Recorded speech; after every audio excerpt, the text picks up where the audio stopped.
নমস্কার বন্ধুরা, পম্পার কিচেনে আপনাদের সকলকে স্বাগত।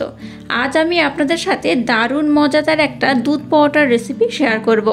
পরোটা আমরা নানা রকমভাবে বানিয়ে থাকি, তবে আজ গুঁড়ো দুধ দিয়ে যে পরোটাটা বানাবো আমার মতো একবার বানিয়ে দেখবেন। এই পরোটা একবার খেলে অন্য পরোটা খাওয়ার কথা মনেই হবে না। শুধু তাই নয়, এটা এতটাই নরম তুলতুলে হয় যে মুখে দিলেই মিলিয়ে যাবে। একটা দুটো খেলে মনই ভরবে না, আর যে একবার খাবে সে বারবার বানাতে বলবে। তাহলে চলুন দেরি না করে আজকের এই দুর্দান্ত স্বাদের দুধ পরোটার রেসিপিটা দেখে নেওয়া যাক। আজকের এই পরোটাটা বানানোর জন্য দেখুন, এখানে আমি এই বাটির মাপ করে 1.5 বাটি ময়দা নিয়ে নেব। এই 1.5 বাটি ময়দা আমি নিয়ে নিলাম। 1.5 বাটি ময়দা মানে এখানে প্রায় 300 গ্রামের মতো ময়দা নিয়েছি। আর 300 গ্রাম ময়দার জন্য দিয়ে দেবো 100 গ্রাম মিল্ক পাউডার মানে গুঁড়ো দুধ। সামান্য একটু লবণ এখানে আমি দিয়ে দেবো। এবার সমস্ত শুকনো উপকরণ একটু হাত দিয়ে মেখে নেব।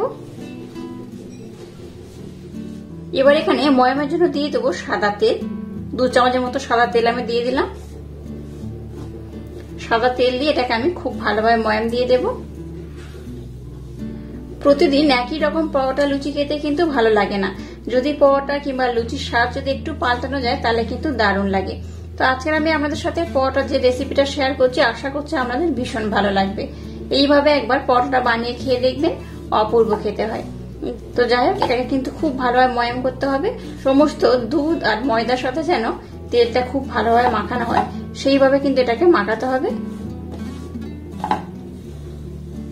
দেখুন খুব ভালোভাবে কিন্তু এটাকে আমি ময়াম দিয়ে নিয়েছি। দেখুন আমি আপনাদের দেখাচ্ছি, এইভাবে মুঠি করলে কিন্তু মুঠি হবে, ভাঙবে না। দেখতেই পাচ্ছেন ভাঙবে না। এটাকে যতক্ষণ না চাপ দেবেন এটা কিন্তু ভাঙবে না। এইভাবে মুঠি করবেন আর চাপ দিলে ভাঙবে, তবেই কিন্তু জানবেন যে ময়ামটা একদম ঠিক হয়েছে। এটাকে খুব ভালোভাবে মেখে নিয়েছি। এবার এখানে নরমাল জল দিয়ে দেব। অল্প অল্প জল দেব আর এটাকে কিন্তু খুব ভালোভাবে মেখে নেব। একেবারে খুব বেশি জল দিয়ে দেব না, অল্প অল্প দিতে হবে আর খুব ভালোভাবে এটাকে মাখাতে হবে। এটা মাখানোর পর আমি আপনাদের দেখাচ্ছি মিশ্রণটা কেমন হলে আজকের এই পরোটা একদম অপূর্ব হবে আর দুর্দান্ত খেতে হবে। দেখুন মিশ্রণটাকে কিন্তু আমি খুব ভালোভাবে মেখে নিয়েছি। আর মিশ্রণটা কেমন হয়েছে দেখুন, এইরকম কিন্তু নরম আর সফট হবে। দেখে বুঝতেই পারছেন একদম টাইট হবে না, একটু নরম আর একটু সফট হবে। এটাকে খুব ভালোভাবে মেখে নিয়েছি। এবার এটাকে রেস্টে রাখার দরকার নেই, একেবারে সাথে সাথে করে নিলেই হবে। এবার এটা থেকে আমি লেচি কেটে নেব। এইভাবে লেচি কেটে নেব। লেচিটা একটু বড় হলেও সমস্যা নেই। কেন সমস্যা নেই আমি আপনাদের পরে দেখিয়ে দিচ্ছি। দেখুন খুব ভালোভাবে লেচি কেটে নিয়েছি। এবার এগুলোকে হাতের মাধ্যমে চাপ দিয়ে একটু গোল করে নেব।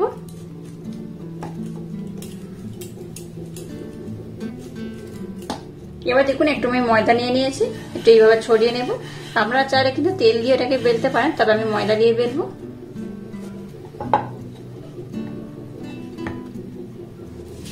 এবার এটাকে আমি বেলে নেব। একটু পাতলা করেই বেলবো। পাতলা করে বেললে কি হবে, এই যে পরোটা বানাচ্ছি এটা দারুণ টেস্ট হবে, বেশ সুন্দর খেতে লাগবে।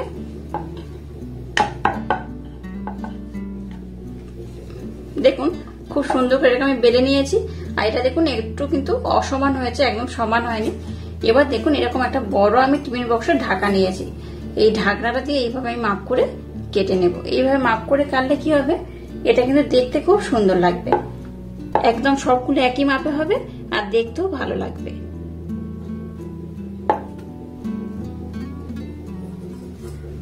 এইভাবে দেখুন কেটে নিলাম আর দেখতে কত সুন্দর হয়েছে। দেখুন একদম গোল শেপ হবে। এটাকে ফেলবো না, যে অবশিষ্ট রয়েছে এর সাথে আমি নিয়ে নেব।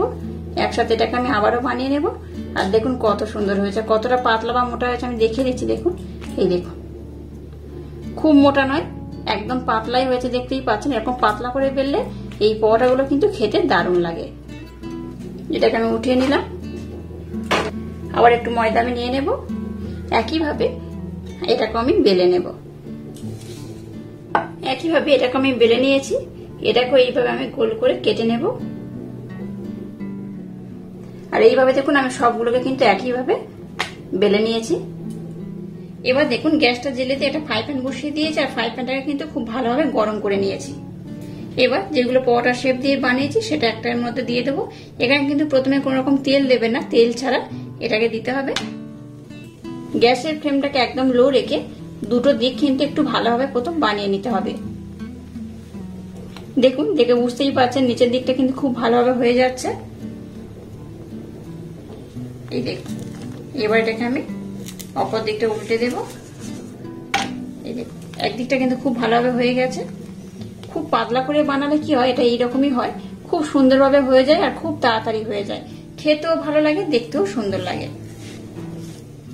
এবার আমি উপর থেকে একটু তেল দিয়ে দেব। খুব বেশি দেওয়ার দরকার নেই, অল্প করে দিলেই হবে। আর দেখুন কতটা ফুলে যাচ্ছে, এই দেখুন খুব সুন্দর ফুলে যায় কিন্তু এটা।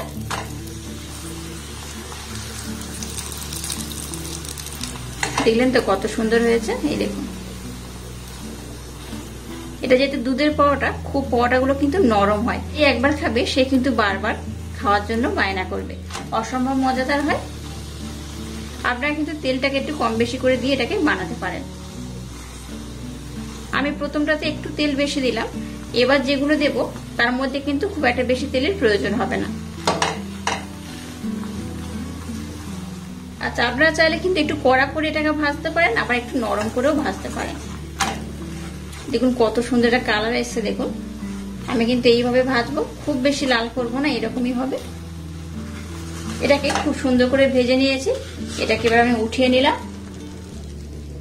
একইভাবে আর একটা আমি দিয়ে দেব।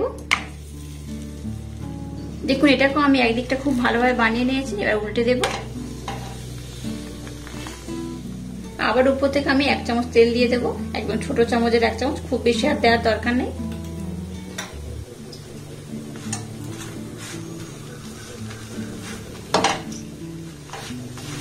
এইভাবে একবার পরোটাটা বানিয়ে দেখবেন, অসম্ভব মজাদার খেতে হয়, ভীষণ মজাদার খেতে হয়। আর একবার খেলে দেখবেন আমাদের বারবার খেতে ইচ্ছা করবে। আর এইভাবে উল্টে পাল্টে কিন্তু আমি একটু লাল লাল করে ভেজে নেব। সবগুলোকে এবার আমি একইভাবে বানিয়ে নেব।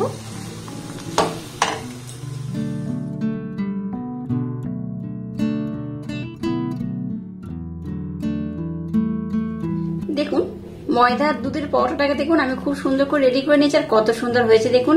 এটা যতটা সুন্দর দেখতে, এটা খেতে কিন্তু আরো সুন্দর।